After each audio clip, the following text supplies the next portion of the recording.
Hello, what's good, and welcome to CSC Sports. I'm your host, Jay Howard, and I want to talk about the Chicago Bulls today.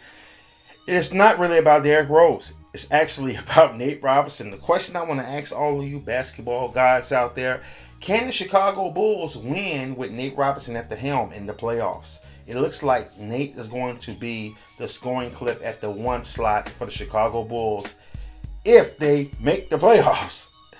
You know, I'm the same guy that was real hard on Derrick Rose last week about him changing his mind about coming back. You know, he's been going back and forth with I feel good today. He's already cleared, and he's going back and forth. It might be day to day. He's playing all these games, so I decided to kind of move a little bit past him and look at the reality of what's going on in Chicago. We have to come up with something quick. The Bulls probably are going to make the playoffs.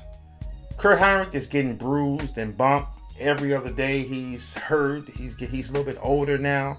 Nate Robinson is the answer, pretty much what we have left. He's the only thing that we have the option of saying who can give us some points at that one position. I want to know what you guys think. Going into the playoffs this year, they probably match up with the Pacers. Can Nate Robinson get us out of the first round? You know what I mean? Can he get us out of the first round? I want to point something out about Nate Robinson because I'm a Nate Robinson fan, and I think Nate Robinson can help the Chicago Bulls in the playoffs in a huge way.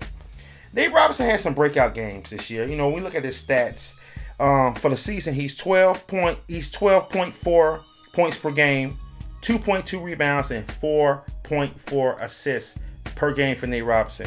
The last 7 games, Nate Robinson is 13.9 points per game, 2.4 rebounds, and 5.5 assists. But Nate Robinson had some breakout games, like I said before. Against Houston, he had a 27-point game. Denver, 34-point game. Milwaukee, 24-point game. Minnesota, 18 points.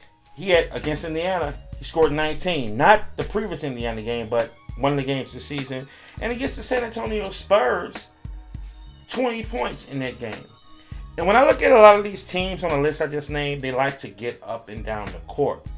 So, in me saying this, and in closing, I think the Bulls, in my opinion, because they don't have an offensive structure at all, so it's not going to hurt what I'm about to say, they need to play to the tempo of Nate Robinson, just like they would have played to the tempo of Derrick Rose. I think that they should take their chances. If Derrick Rose is not going to come back, I think they need to take their chances with giving Nate Robinson 38 minutes a game, letting him start for the remainder of the season, let him get a hot hand, and try to figure something out to the tempo of Nate Robinson. That's the only scoring clip they have that's going to go to the bucket. That's probably the most talented guy overall on their team as far as perimeter guys and guards right now, because Derrick Rose is hurt. They need to go with the tempo of Nate Robinson. They're going to have to run up and down the court and let Nate do his thing and be willing to lose with Nate Robinson at the helm. To answer the question, from my perspective, I think Nate Robinson can help the Bulls a whole lot if they trust him, even when he starts off a little rocky, going 0 for 5, 0 for 6. I think they need to stick with him and let Kurt Heinrich be the guy that searches for minutes and let Marcus Teague get some touches throughout the game. I want to know what you guys think. Time's ticking. Derrick Rose hasn't stepped up and said anything unless he's saying it while I'm making this video, and I haven't posted it yet. But as of now, Nate Robinson is the man. I want to know what you guys think. From CSC Sports, I'm your boy Jay Howard. Peace, and I'm out.